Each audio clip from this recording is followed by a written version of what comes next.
So yeah, today this is a stream about strong female leads in cinema.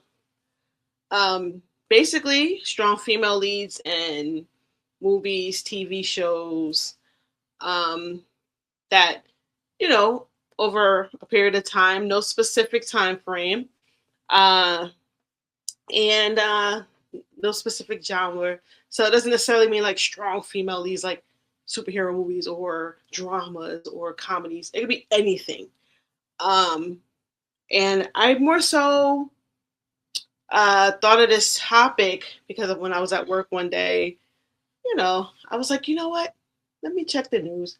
And then this cool article came up called, I believe it was like 30 or so female leads, strong female leads that were done right. And I was like, you know what? We're always talking about these different shows that come out now that are kind of like, somewhat female led or female driven. And you hear people complaining about it. Oh my gosh, why this, why that? Oh, the focus is so feminine and all this, or so feminist and this and that. And I'm like, women have been leading movies and shows for years. Why is this such a big deal now? Like, it's not new. And then reading this article, I was like, you know what? Yeah, I remember that role. I remember that movie. I remember that character. I used to really look up to that person, this and this. So it's nothing new about women leading in cinema at all. Even going back, I'm not even in the.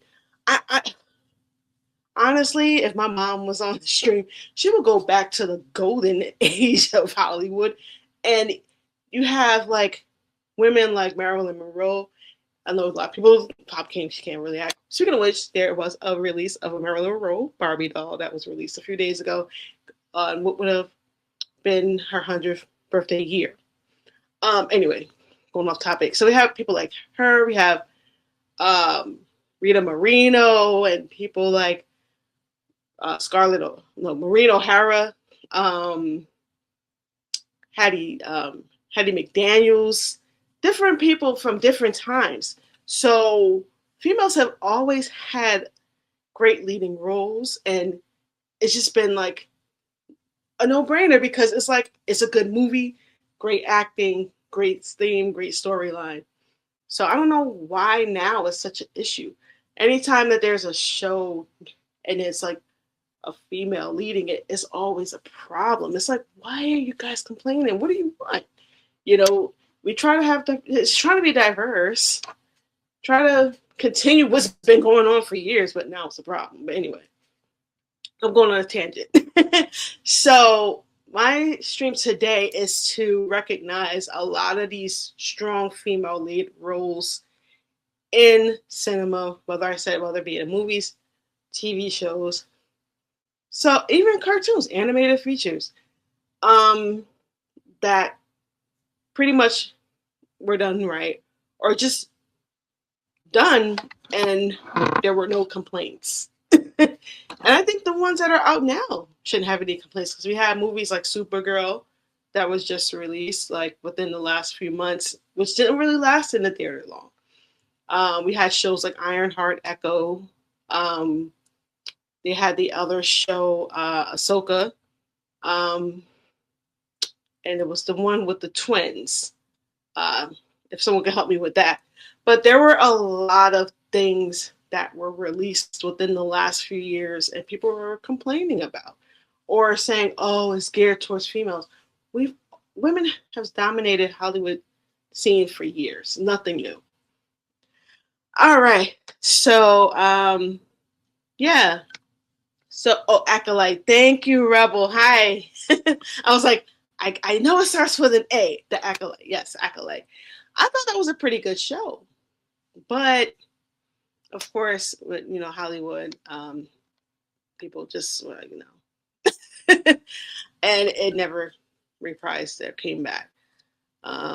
So, I guess I could start with a few of my favorite female-led roles in cinema. Pretty much here, starting with Sarah Connor. So when I first saw the first Terminator, I mean, she was okay. But man, when Terminator 2 came out, the muscles on her came out too. I was like, yo, this is one bad female. She was not taking any prisoners. And then she even came back later on. I was like, yo, she's a beast. Like, and I was so enamored by her swag, you know. And I thought she was a great um, Linda Hamilton. Oh my gosh, I thought she was amazing in this role. And I know a lot of people probably back then was like, "Ooh, she got tough. Oh my gosh, she's strong. She looks masculine." She was a bad babe. Okay, she was not playing any games. She was taking no, like I said, no prisoners. But yeah, she was definitely one of my favorite female-led characters. And let me go to the next one. Whoopi Goldberg in The Color Purple. OMG. I could watch this movie over and over and over again. I know it from front to back. she Her character development in that movie was beyond amazing. She went from being this very shy, timid housewife to this powerhouse, like independent, strong woman at the end, where she was like, look, I'm going to control my own future. You know, I'm going to leave the abuse, I'm going to leave the neglect and everything behind, and I'm going to do better for myself. And she really did. Like, she started her own business. She even got together with her children that were taken away from her when she was young. And she learned how to read, she learned how to write. Oh, it was like so powerful because, and not only was her character, but other female characters built her. Like her sister, the woman who played Nettie, her sister helped her grow. Another character, Suge. It was like very strong female dynamics in that film. And it was based off a book. I still have yet to read the book. But that role, ooh, she carried that film from beginning to end. I mean, well, the beginning, of course, it was a younger version of her, but in the, you know what I mean. So that's like amazing role for her. I loved that character seal in The Color Purple. And that scene right there, what already been done to me has been done to you. And she pretty much reversed everything back on Mister, which was played by Danny Glover. But shout out to them for that great film.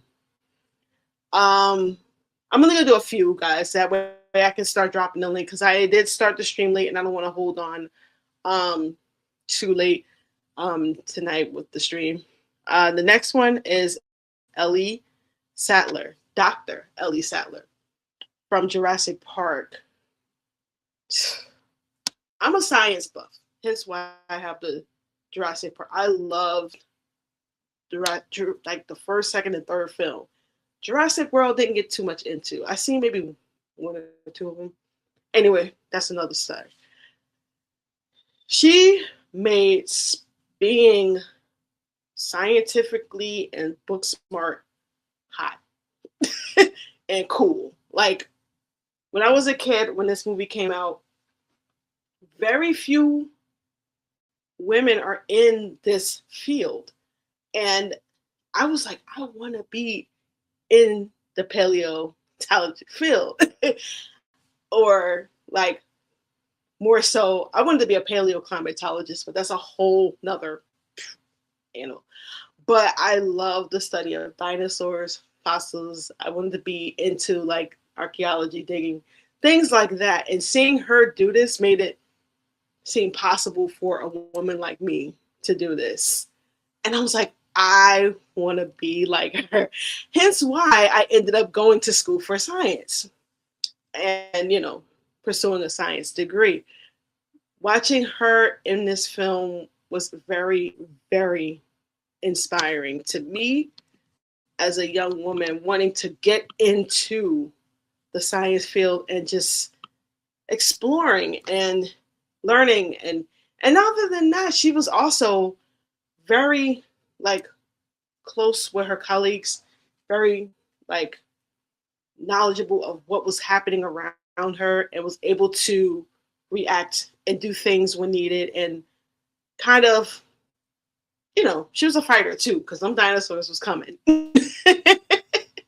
But for the most part, she made being like the smart geek girl cool to me as a kid, and I really, really loved that about her.